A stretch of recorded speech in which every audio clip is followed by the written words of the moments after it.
안녕하세요. 우리 옆에 같이 인사하시기 바랍니다. 안녕하세요.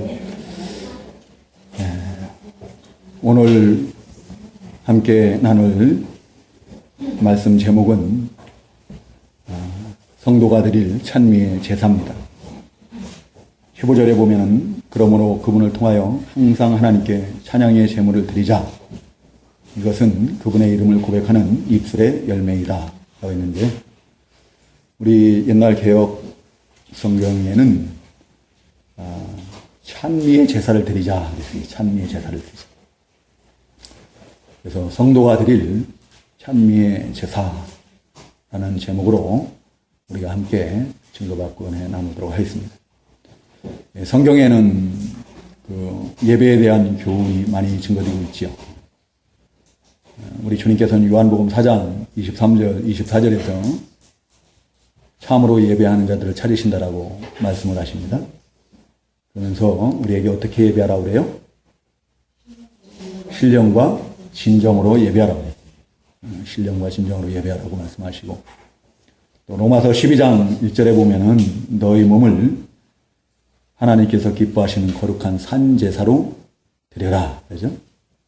이것이 너희가 드릴 영적 예배니라. 라고 이렇게 말씀하십니다. 또 시편 50편 23절에 보면은 감사로 제사하는 자가 나를 영화롭게 하나니. 또 우리 성도님들 잘 아시는 사무엘상 15장 22절 23절에 보면은 순종이 제사보다 낫다라고 그러죠. 그 전체적인 말씀의 의미는 뭐냐면은 순종이 결여된 예배는 제사는 하나님이 받지 않으신다라는 그런 말씀이죠. 역시 예배에 대한 그런 말씀.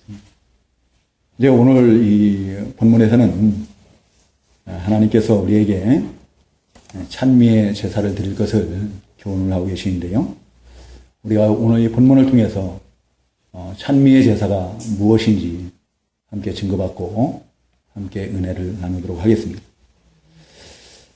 우리 성도님들 오늘 이 받는 말씀을 통해서 그냥 우리가 이 말씀을 지식적으로만 받아서는 안 되고 이 말씀을 받아가지고 그 말씀을 우리 삶 가운데 그대로 적용을 시키는 그런 우리 성도님들 되시기 바랍니다.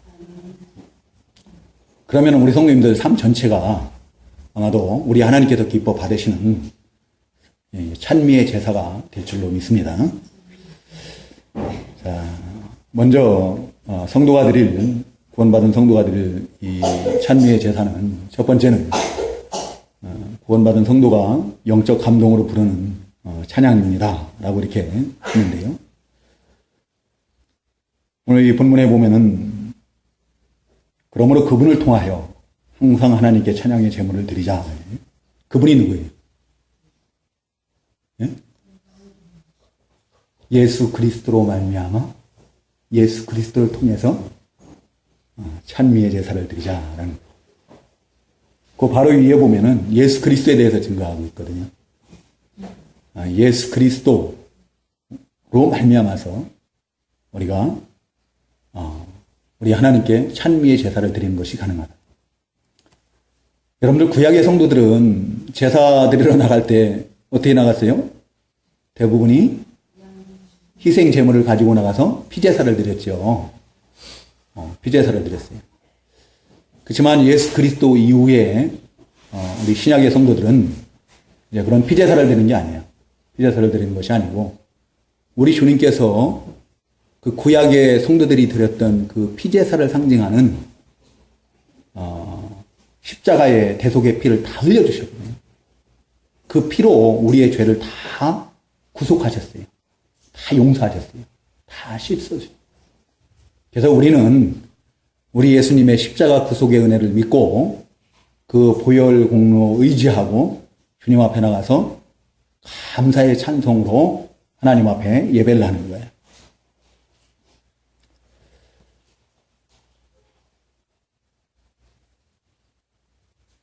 근데 우리가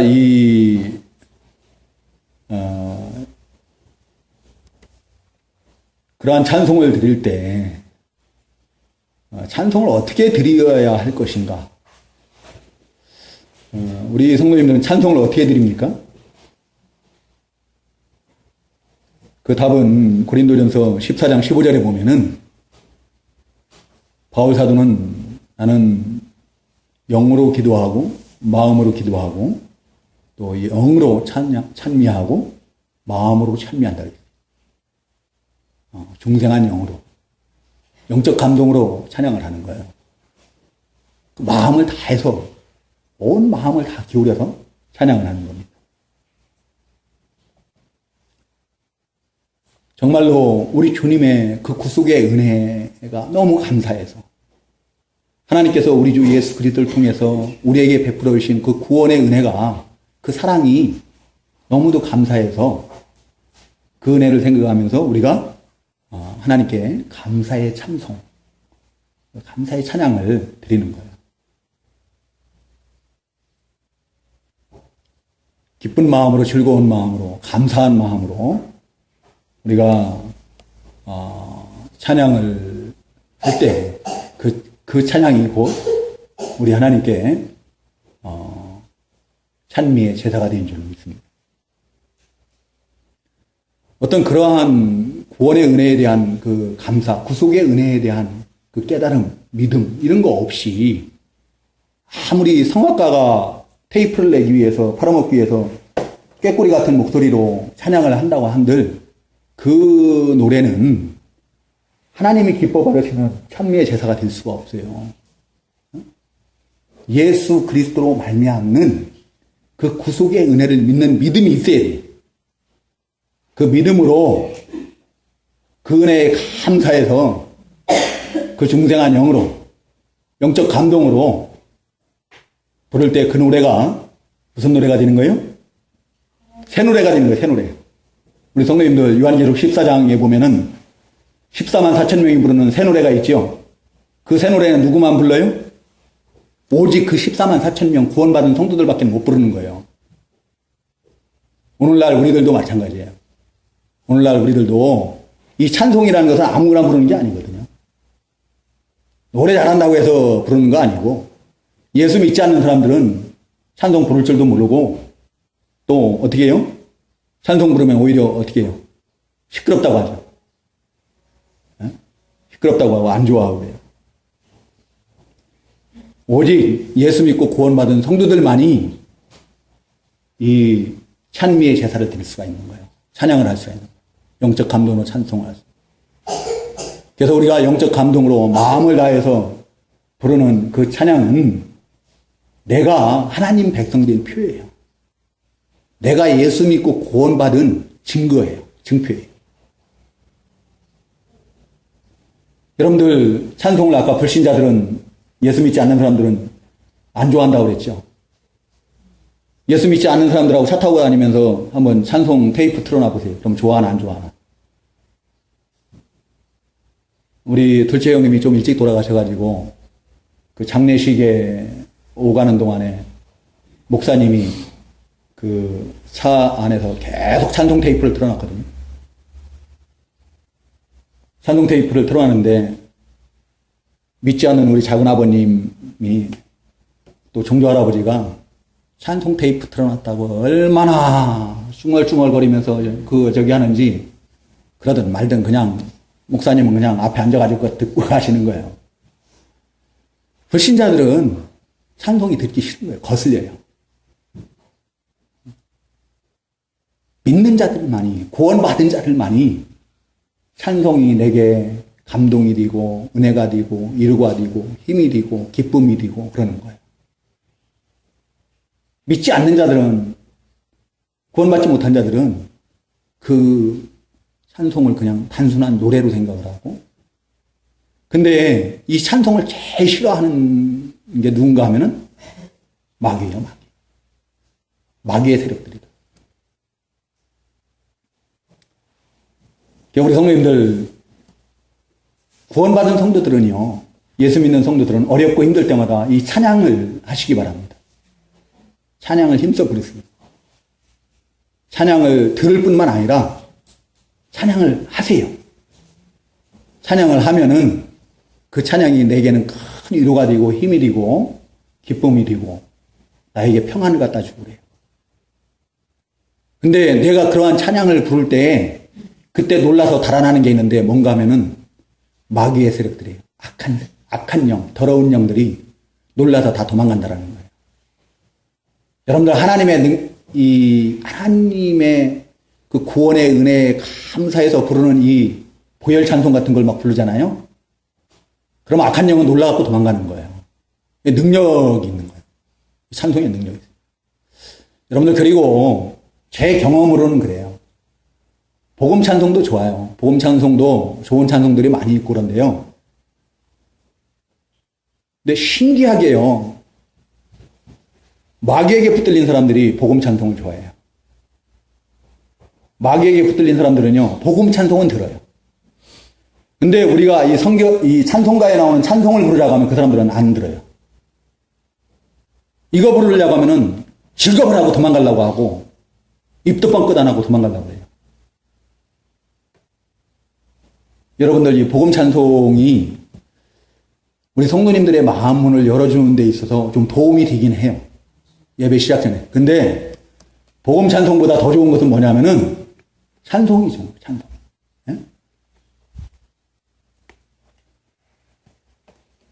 복음 찬송에는요. 사탄의 음악도 있다는 것을 알아야 돼요. 우리가 알지 못해서 그렇지. 그래서 복음 찬송도 교회에서 부를 때는 목사들이 듣고 기도하고 영적 감동으로 이 찬송은 괜찮겠다 싶은 그런 찬송들만 불러야 돼요. 그거 아무거나 막 되지도 않는 것들 막 갖다 다 듣고 아우 좋네 그러면서 그냥 부를 게 아니라 다 부를 게 아니에요. 가려서 불러야 돼요. 가려서. 사탄의 음악도 있다. 그런 음악을 부르면 어떻게 해요? 사탄이 좋아서 춤을 추는 거예요. 근데 제가 귀신 들린 자들을 이렇게 보면은요, 그런 음악은 들으면서 좋아하고 박수치고 막 열광을 하고 난리가 나요. 근데 이런 찬송을, 여기 찬송가에 나오는 찬송을 부르려고 하면 얼굴이 사색이 돼버려요. 왜 그래요?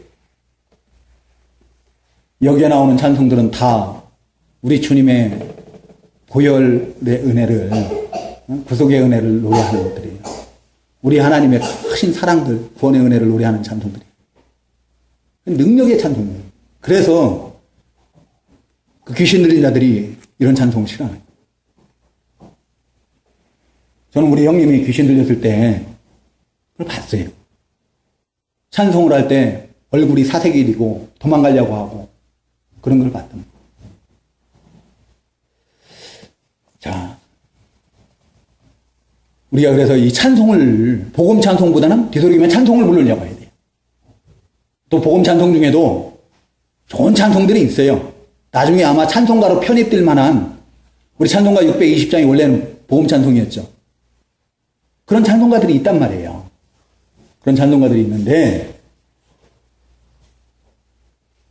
아마 우리 십자가의 전달자 같은 것도 나중에는 분명히 찬송가로 편입이 될 겁니다. 그런 좋은 복음 찬송가들도 있죠. 우리에게 힘이 되고 우리 마음을 열어주고 위로가 되고 그런 복음 찬송가들도 있는데 근데 그렇지 못한 사탄의 음악도 많이 있다는 것을 우리가 알아야 돼요. 그래서 무분별하게 막 들어서는 안 돼요.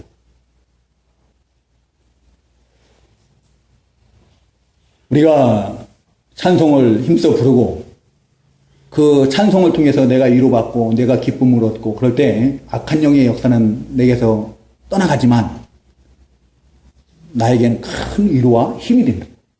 나에게는 큰 능력이 있는. 우리 성도님들은, 이 구원받은 성도들은 늘 우리들 삶 가운데서 이 찬송 드리기를 힘써야 돼요. 이 찬송이라는 것을 예배 시간에만 드리는 게 아니에요. 찬송은 예배 시간에만 드리는 것이 아니고 우리들 삶 가운데서, 생활 가운데서 찬송하는 것이 생활화돼야 돼요. 근데 찬송도 우리가 물론 그냥 무의식 중에 흥얼흥얼 할 수도 있지만 우리의 영적 감동으로 부르는 찬송이 좋아요. 영적 감동으로 찬송.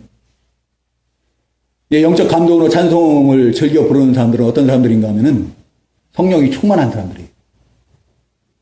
성령 충만한 사람들. 여러분들 하나님의 말씀을 듣고 그 말씀을 지켜 행하고 또 기도하기를 힘쓰고 그런 사람들이 성령의 인도를 받는 사람들이 성령 충만한 사람이라고 그러잖아요. 근데 그처럼 이 찬양하는 사람들도 영적 감동으로 마음을 다해서 찬양을 하는 사람들도 성령이 충만한 자들. 여러분 성령이 충만하면 마음이 기뻐요. 그렇죠? 마음이 기쁘면 그 기쁜 마음이 뭘로 표현이 되냐면은 바로 찬송으로 나오는 거예요. 자기도 모르게 뭐가 좋은지 모르는 거죠. 옆 사람이 보면 저 미쳤나? 그럴 정도로 이렇게 찬송이 막 절로 나오는 거죠.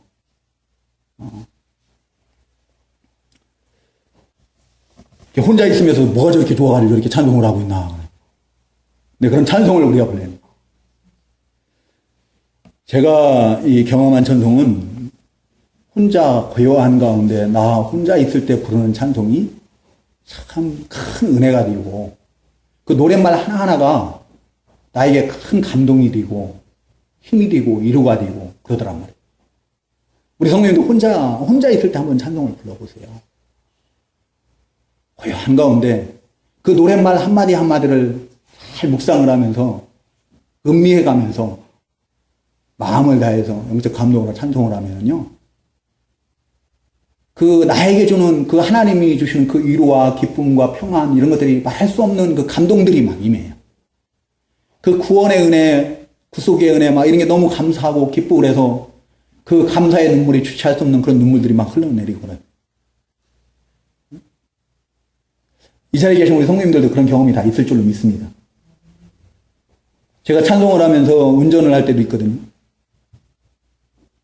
운전하면서 가는데 찬송을 하는데 막 눈물, 콧물이 막 쏟아지는 거예요. 어떻게 감당할 수가 없는. 고속도로에서 운전을 하고 있는데 차를 멈출 수도 없고 근데 그 마음은 얼마나 기쁘고 즐겁고 평안하고 그런지 몰라요. 우리 성도님들 이런 혼자 있을 때 우리 함께 같이 부르는 찬송도 힘이 있고 능력이 있고 좋지만요. 나 혼자 한가운데 부르는 그 찬송이 정말로 내 개인적으로는 내게 주시는 감동이 더 클 때도 많아요. 물론 여러 명이 수천 명이 모여서 아름다운 화음을 맞춰가면서 이렇게 웅장하게 노래 부르는 찬송할 때 그때 받는 감동도 대단한 거죠. 이제 그러한 감동은 우리 성도님들은 하나님의 나라에 가면 다 받을 거고 하나님의 나라에 가면 창세 이후에 모든 구원받은 성도들이 다 뭐를 하고 있어요? 하나님을 경배하고 하나님께 찬양하고 그러잖아요. 그 수많은 무리들이 셀 수 없는 무리들이 그 웅장한 그 찬양을 하나님 앞에 영광을 돌려드리는 찬양을 하는 것을 볼 수가 있어요.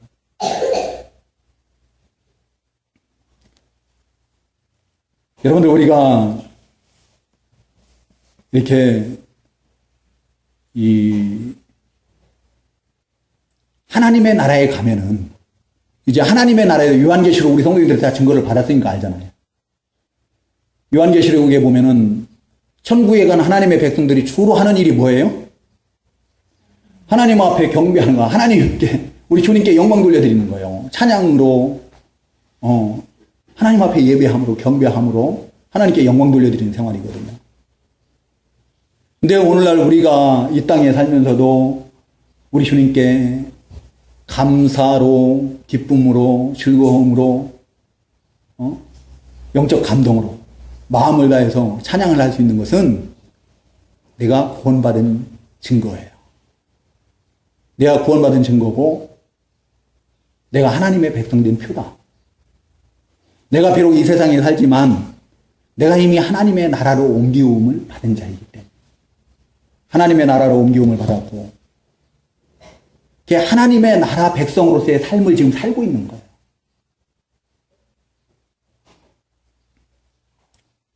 우리가 그러한 찬송을 부르면은요, 그 찬송은 죽어가는 사람도 살리는 그런 능력이 있어요. 우리 전 집사님 좋아하시는 주여 이 죄인이 그 찬송 있죠? 복음 찬송. 세상에서 방황할 때 나 주님을 몰랐네. 그죠? 그 찬송 작사 작곡하신 목사님이 지금은 목사님이십니다. 안철호 목사님이시죠.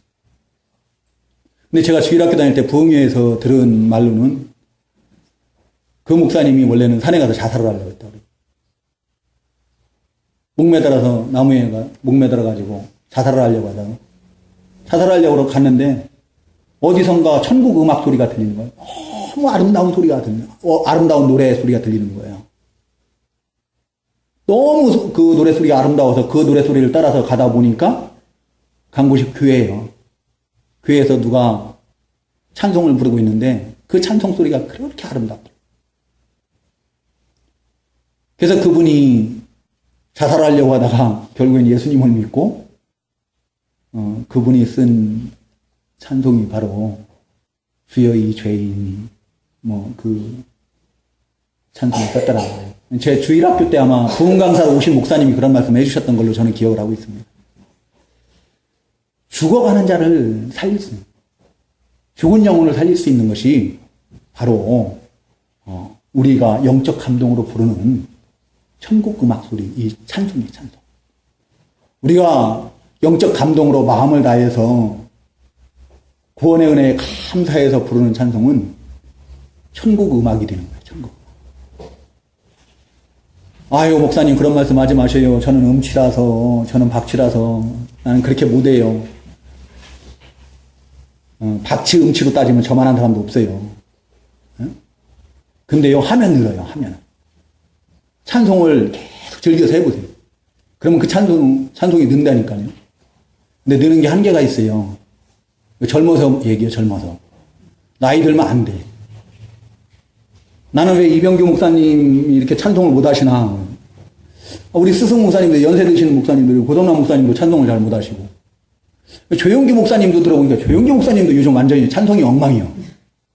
왜 그런가 그랬더니 연세가 드시면은 배심이 없어가지고요. 이 성대에서 그 찬송이 아름답게 나오질 못해요. 박자 관념도 떨어져요. 박자 개념도 떨어져가지고 저기서 지금 막 전주하고 있는데 갑자기 찬송 갑자기 확 들어가 버려요. 목사님. 근데 이게 그렇지만 그래도 그분들이 영적 감동으로 부르는 그 찬송들은요 능력이 있어요. 능력이 있고 죽어가는 영혼을 살릴 수 있는 그런 찬송. 우리가 나는 박치라서 나는 음치라서 노래 못합니다 그러지 말고 우리 성도님들 부지런히 찬송을 하시기 바랍니다. 찬송을 하시고 그 다음에 우리 성도가 드릴 이 찬미의 제사 두 번째는 선하신 하나님의 뜻대로 행하는 삶이다. 찬미의 제사는 아름다운 그 찬송만을 의미하는 것이나 그렇지 않다는 거죠. 예수 그리스도의 그 구원의 은혜에 감사해서 그리스도를 증거하는 모든 말이 다 사실은 찬송입니다. 여러분들 시편 잘 아시죠? 시편이 원래는 다 그게 뭐냐면 찬송인 거예요. 1장부터 150장까지가 다 노래예요, 노래예요. 아가서 같은 것도 그게 노래인 거예요. 아가서가 뭐냐면 노래 중에 노래라는 뜻이에요. 가장 아름다운 노래라는 뜻이에요. 하나님을 찬미하고 찬양하는 어떤 하나님을 경외하고 경배하고 하나님의 영광을 이야기하고 또 자기 신앙을 고백하고 이런 모든 것들이 다 뭐냐면 거기에다 곡조만 붙이면 뭐예요? 곡조만 붙이면 그게 바로 찬송이 되는 거예요. 그래서 모든 그런 우리의 신앙 고백이나 어떤 간증이나 전도나 이런 모든 것들이 기도, 심지어 기도도 다 찬송이 될 수가 있는 거예요. 그리고 그러한 말뿐만 아니라 믿음의 행위들조차도 우리가 행하는 그런 믿음의 행위조차도 다 전부가 찬미의 제사가 될 수가 있다. 그래서 찬미의 제사에 대해서 15절에서 증거하고 난 다음에 바로 증거하는 것이 뭐예요? 16절에 선행과 나누어 주기를 소홀히 하지 마라. 이러한 제물은, 이러한 제사는 하나님께서 기뻐하시는 것이다. 라고 이렇게 말씀하십니다.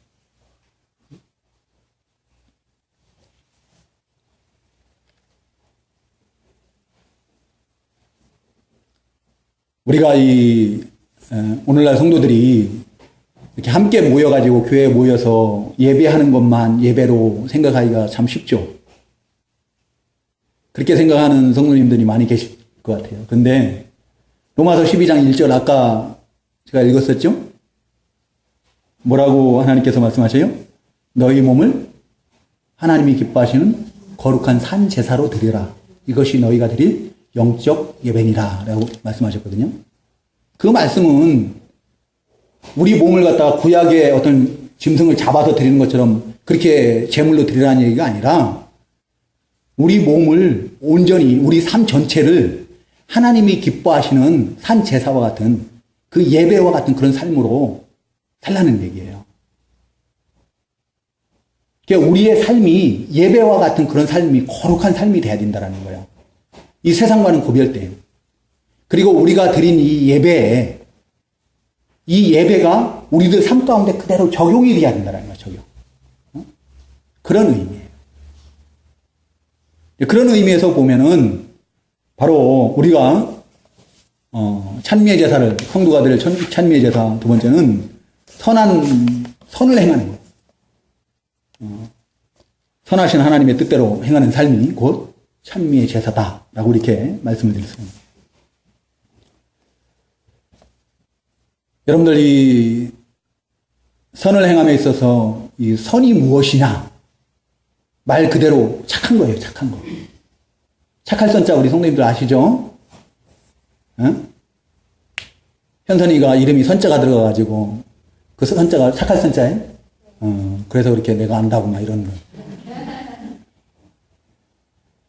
착한 거예요. 말 그대로 착한 건데 착하게 사는 거거든요. 근데 이 선과 악의 기준은 오직 하나님만이 선과 악의 기준이 된다고 했어요. 제가 뭐 너무 여러 차례 말씀을 드렸고 우리 성도님들 다 잘 아셔요. 우리 인생들은 자기의 가치관이나 자기의 이해관계에 따라서 선과 의와 불의의 그 기준이 달라져요. 그렇죠? 제가 늘 누구를 예를 들었어요? 안중근 의사 예를 들었죠? 안중근 의사가 우리나라 사람들의 편에서 보면은 훌륭한 애국지사지만 일본 사람들 편에서 보면 뭐라고요? IS 대원 같은 테러리스트가 됐거든요. 그렇죠? 테러리스트. 안중근 의사를 일본 사람들은 테러리스트로 규정을 합니다. 그렇게 자기들의 이해관계에 따라서 선과 악의 기준이 달라진다니까요. 여러분들 정권이 한번 바뀌어보세요. 정권이 바뀌면 참 우스운 꼴들 많이 보게 됩니다. 지난번에 죽으라 하고 반대하던 사람들이 자기들이 정권 잡으면 어떻게 해요? 갑자기 자기들이 반대했던 상황을 갖다가 자기들이 막 찬성을 하고 이거 해야 된다고 하고 죽으라 하고 찬성했던 사람들 하려고 했던 사람들이 뭐 야당에 반대에 부딪혀갖고 못했던 저기를 갖다가 이제 자기들이 또 야당이 되면 자기들이 막 못하게 막 뜯어말리고 그러는 거예요. 자기들의 그 기준에 따라서 이해관계에 따라서 사람들은 선과 악의 기준이 바뀌는 거예요. 그래서 선과 악의 기준은 오직 영원히 변함이 없으신 하나님만이 선과 악의 기준이 되신다. 하나님의 선하신 뜻, 하나님의 그 말씀이 곧 선과 악의 기준이 되는 거예요. 그래서 우리가 선을 행하는 삶을 산다는 것은 선하신 하나님의 뜻대로 행하는 삶. 그것은 뭔가 하면은 그 하나님의 뜻대로, 하나님의 말씀대로 사는 거예요. 하나님의 말씀대로 살고 그 하나님의 말씀들, 하나님의 뜻을 이루어드리는 그 삶이 곧 선을 행하는 삶이고 우리 하나님께서 기뻐 받으시는 찬미의 제사가 됩니다. 우리가 이 세상에 살면서 도덕적으로도 나는 하나님의 말씀만 지키면 돼. 응? 하나님의 말씀을 지키면 원래는 세상에서도 도덕적으로도 선하고 악할 수가 없습니다. 바르게 살 수밖에 없어요. 근데 교회에서는 천사 같으면서 밖에 나가가지고는 이 악을 행하면 안 된단 말이에요. 세상 가운데서도 도덕적으로 어떻게 해야 돼요? 선하고 바르게 살아야 돼요. 착한 삶을 살아야 돼요. 우리 주님께서 마태복음 5장 그 14절 16절에서 뭐라고 말씀하세요? 우리 성도님들 너무 잘 아는 말씀 아니에요? 너희는 세상의 빛이다 라고 이렇게 말씀하시잖아요. 그죠? 빛이라고 말씀하시고 우리를 빛으로 삼으셨기 때문에 빛과 같이 너무나 존귀한 존재로 삼으셨거든요. 그 산등성 위에 있는 성읍과 같아요. 산등성 위에 있는 성읍은 모든 사람들의 눈에 다 보이는 것처럼 우리는 등경 위에 놓인 등불과 같아요. 그래서 모든 사람들이 우리를 다 주목해서 본다는 거예요. 예수 믿는 사람들. 예수 믿는 사람들이 요거만큼만 잘못하면 어떻게 해요? 사람들이 예수 믿는 것이 저런다고 하면서 욕을 한단 말이에요. 우리 주님의 영광이 다 가려져 버려요. 우리 주님께 욕이 돌아가 버려요. 우리 주님께서 그 마태복음 5장 14절 16절에서 우리를 빛이라고 하시면서 뭐라고 말씀하세요? 너희 빛을 비추라고 그러잖아요. 그렇죠? 너희 빛을 비추어서 사람들에게 너희의 착한 행실로 하늘에 계신 아버지께 영광을 돌려드리게 하라고.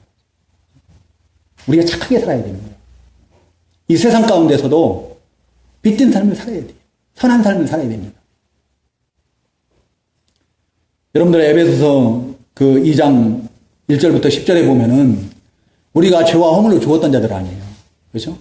그게 흑암의 권세 가운데 살던 자들인데 그런 우리를 하나님께서 사랑하셔서 예수 그리스도와 함께 살리시고 일으키시고 또 예수 그리스도와 함께 하늘에 앉히운 바 되었다라고 그러잖아요.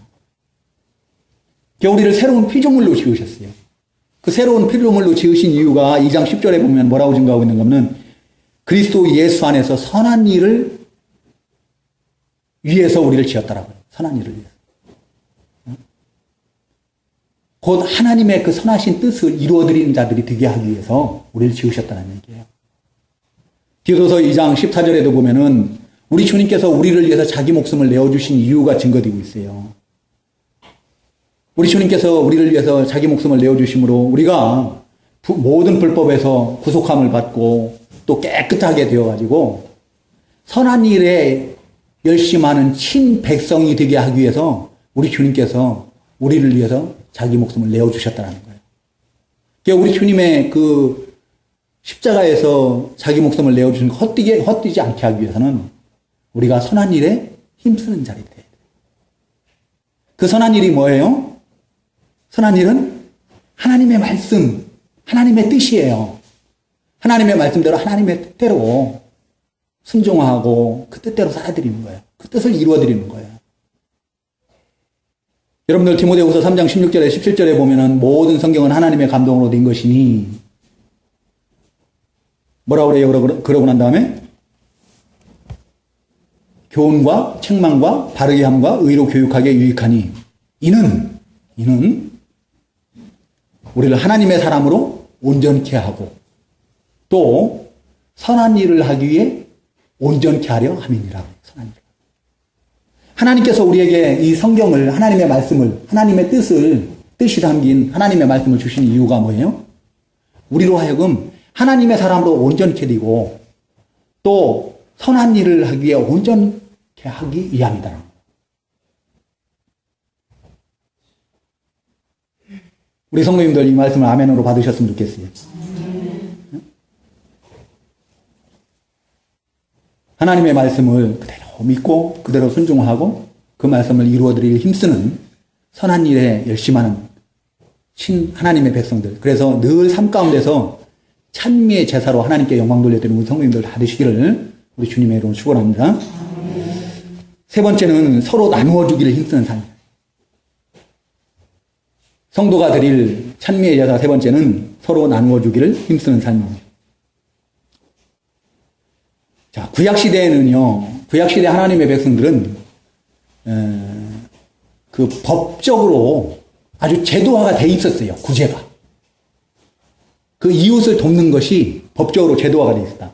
레위기 25장 2절에 7절에 보면은 그 안식년 제도가 나오거든요. 그 안식년을 우리가 희년이라고도 하나요? 그 안식년에는 어떻게 해요? 농사를 져요, 안 져요? 농사를 안 져요. 근데 포도나무에는 분명히 열매가 맺히고, 뭐 과일나무다 다 열매가 맺히고, 땅에서 저절로 나오는 어떤 저기들이 씨앗이 있고, 뭐가 있고, 그 채소가 있고 그렇잖아요. 농사를 안 짓는단 말이죠. 그럼 그건 누구의 몫이에요? 우리 밭에서 났으니까 그건 내 거예요? 아니에요. 그거 못 가지고 가게 해요. 그건 누구의 몫이에요? 나그네의 몫이고, 가난한 자들의 몫이고, 하나님께서 그렇게 법적으로, 의무적으로 그렇게 이웃에게, 가난한 자들에게 그걸 나눠주도록 했어요. 그리고 11조도 보면은 3년에 한 번씩은 중앙 그 성소에 가서 드리는 게 아니라 자기들이 머물고 있는 성읍에 그 가난한 자들의 몫으로, 레위인들의 몫으로 돌리는 것을 볼 수가 있어요. 그리고 절기 때도 보면은 어떻게 하라고요? 소외된 자들 있잖아요. 가난한 자들, 과부들, 또 나그네들, 가난한 레위인들, 이런 사람들을 다 불러고 함께 같이 나누라고 그러잖아요. 구약 시대에는 그렇게 법적으로 의무화시켰어요. 제도화시켜버렸어요. 그래서 하나님의 사랑을 그 하나님의 백성들에게 이렇게 전하셨거든요. 근데 신약에, 우리들은 뭐냐면은, 구원받는 우리들에게 하나님께서 요구하시는 건 뭐냐면은, 이제 그런 의무감으로 하는 게 아니고, 자원함으로 하라는 거예요. 우리 주님께서는 마태복음 5장 2절에 4절에 보면은, 오른손이 하는 것을 왼손이 모르게 하라고 그러죠. 구제할 때. 내가 구제한 거 가지고, 나 요번에 100만 원 저기 했어. 나 어디 1000만 원 어디 했어. 이런 거, 그러지 말라는 얘기예요. 예수 믿는 사람들은 자기 왼손이 아니라 오른손이 모르게 할 정도로, 오른손이 아니라 왼손이 모르게 할 정도로 은밀하게 해라. 그러면 은밀한 중에 계시는 우리 하나님이 그 보시고 갚아주신다라고 했어요. 이게 자원함으로 하는 거예요, 자원함으로. 하나님의 구원의 은혜, 하나님의 사랑에 감사해서 자원함으로 하면은 하나님께서 보시고 하나님께서 갚아주신다는 거예요. 여러분들, 우리가 지금 어떤 하나님께서 주신 재물들을 그거 내 거라고 다 생각하면 안 돼요. 하나님의 것이에요, 하나님의 것. 하나님께서 우리에게 맡겨주신 거예요. 맡겨주시고, 우리는 청지기와 같은 그런 신앙을 가지고, 그런 믿음을 가지고, 하나님께서 나에게 맡겨주신 것인 줄 알고, 하나님의 뜻에 합당하게 사용하면 돼요. 우리가 먹고, 살고, 가르치고, 이런 거에도 필요하지만, 그것을 가지고, 내가 온갖 사치를 다 부리고, 온갖 부귀영화를 다 누리고, 그런 삶을 사는 것은 합당치 않다라는 거예요. 우리 교회 성도님들 가운데는 그런 분들이 안 계신 것 같아요. 우리 교회 성도님들 가운데 혹시 해외여행 막 다니고 그러시는 분들 계세요?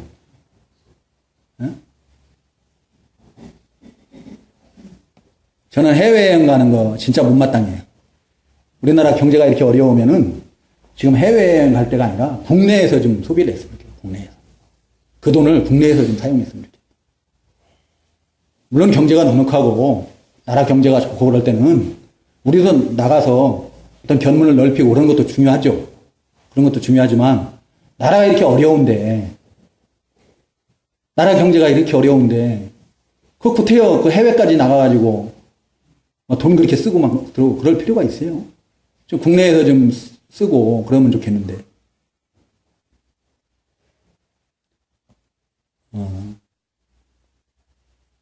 여러분들, 우리가 만약에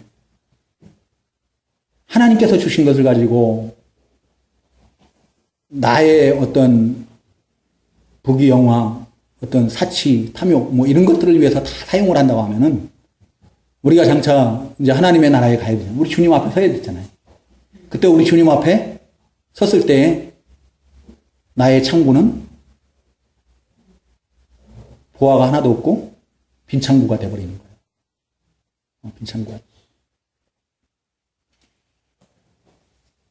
우리 주님께서 마태복음 6장 19절에서 21절인가요? 거기에 보면 너희를 위해서 보화를 땅 위에 쌓아두지 말라 그러죠. 땅 위에 쌓아두지 말고 어디에 쌓아두라고요? 하늘에 쌓아두라고요. 하늘에. 내 보화가 있는 곳에 내 마음도 있는 거예요.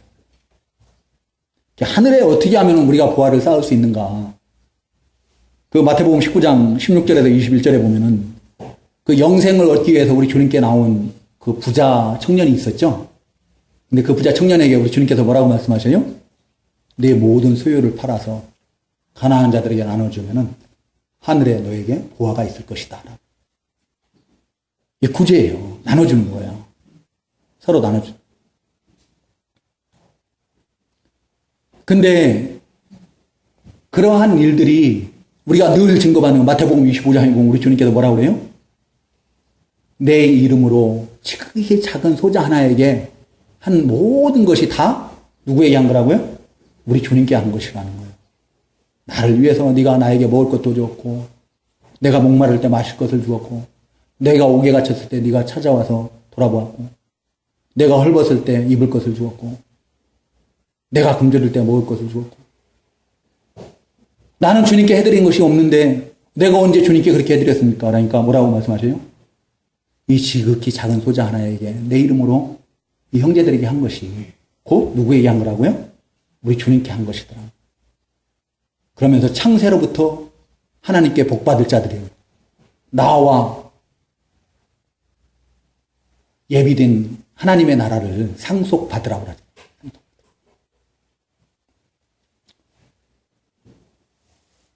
자, 우리 성도님들 이 구제라는 것을 갖다 거창하게 생각하지 마세요.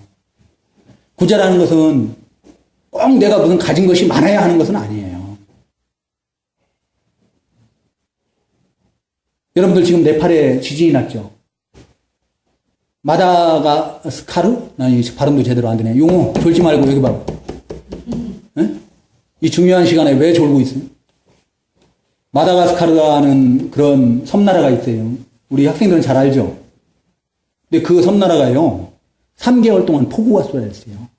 노아의 홍수 때 40일밖에 안 왔다 했는데, 3개월 동안 폭우가 쏟아졌어요. 완전히 다 폐허가 돼버렸어요. 완전히 다 폐허가 돼버리고, 지금 네팔은 그 지진 때문에 난리가 났고, 그렇거든요. 그럼 우리 성도님들, 우리가 할 수 있는 게 뭐예요? 우리 성도님들 TV 볼 시간도 없나요? 혹시 보면은 ARS로 뭐 어디서 도와달라고 뭐 그런 얘기 안 해요? 그 전화 한 통화 하는 거예요. 어? 제 핸드폰에 문자에 길게 나왔어요. 긴급 구호 요청. 구호단체에서 온 거예요. 계좌번호 찍어주고 보내달라고. 네팔 난민들을 위해서. 아프리카 난민, 이런 사람들을. 근데 우리 주님께서는 원수까지도 사랑하라고 했는데, 원수는 고사하고, 어떤 그런 어려움을 당한 사람들, 가난한 사람들, 재앙을 만난 사람들, 이런 사람들을 우리가 외면한다고 하면은, 우리가 우리 주님 앞에 섰을 때, 나는 너를 위해서 내 목숨까지 내어줬는데, 너는 나를 위해서 뭐를 했느냐라고 물어보신다고 하면, 우리가 뭐 했다고 해야 돼요? 응? 거창하게 생각하지 마세요. 내가 부자가 되고 난 다음에 이후에 돈 많이 벌어서 한다고 생각하지 마세요. 지금 하지 못하면은 내가 부자 됐을 때도 못하는 거예요. 아무리 가진 게 많아도 그건 못하는 거예요. 전화 한 통화를 가지고도 전화 한 통화가 5,000원이 들는지 뭐 만 원이 들는지 모르겠어요. 하지만 그것만 가지고도 그것이 모이면은 그쪽 사람들에게는 엄청난 그 저기가 되는 거예요. 우리가 3만 원을 내면은 그 안성진가 그 사람이 그 광고하는 그 구호단체에서는 아프리카에 죽어가는 아이들, 어떤 아이가 홍역 때문에 귀를 듣지를 못한다 하잖아요. 근데 그런 애들 갖다가 우리가 3만 원을 내면은 몇 명, 30명을 갖다가 그 홍역 예방주사를 놓을 수 있다는 거예요. 우리나라도 옛날에 그런 때가 있었잖아요. 우리가 홍역 때문에 나오면은 아이들이 다 죽고, 얼마나 무서우면은 마마라고 그래요. 그런 때가 있었잖아요. 그런 때 다른 나라부터 미국이나 이런 나라들이 원조를 해주고 도와주고 그런 거 아니에요? 선교사님들 통해서. 우리 성도님들, 우리가 이 세상에서 그거 저기 한 거 다 싸들고 갈 거 아니잖아요. 그죠? 싸들고 갈 거 아니에요. 우리가 할 수 있는 대로. 내 마음이에요. 정성이에요. 작게 작은 액수라도 정말 우리가 어려운 이웃을 돌아보고 그것을 우리 주님의 이름으로 한다면은 우리 주님께서는 그것을 다 주님께 한 것으로 받으시고 우리 주님께서 갚아주실 줄로 믿습니다. 가난한 자를 불쌍히 여기는 것은 여호와께 꾸이는 것이라고 했습니다. 그 선행을 하나님께서 갚아주신다고 했습니다. 그러면 가장 확실한 투자는 증권이나 땅이나 아파트나 이런 데 투자하는 거 아니에요. 하나님께 투자하시기 바랍니다. 하나님께 그런 한번 좋은 일들을 한번 해보세요. 믿음으로 하세요. 우리 주님께서는 우리를 위해서 목숨까지 내어주시는데 그 받은 은혜를 이제 그 사랑을 우리가 돌려줘야 되잖아요. 돌려주시기 바랍니다. 조금 액수도 괜찮고. 그러면은 그게 빌립보서 4장 18절에 보니까 바울 사도를 돕기 위해서 빌립보 교회 성도들이 예물을 헌금을 모아서 그 옥에 갇힌 로마 감옥에 갇힌 바울 사도에게 전해줬는데 그것이 하나님께서 기쁘시게 받으시는 향기로운 제물이라고 해요. 향기로운 제물. 우리 성도님들이 믿음으로 하는 그런 모든 일들이, 선한 일들이, 의로운 일들이 우리 하나님께 상달리는 향기로운 제물, 찬미의 제사가 되는 줄로 믿습니다. 우리 다 같이 기도하겠습니다.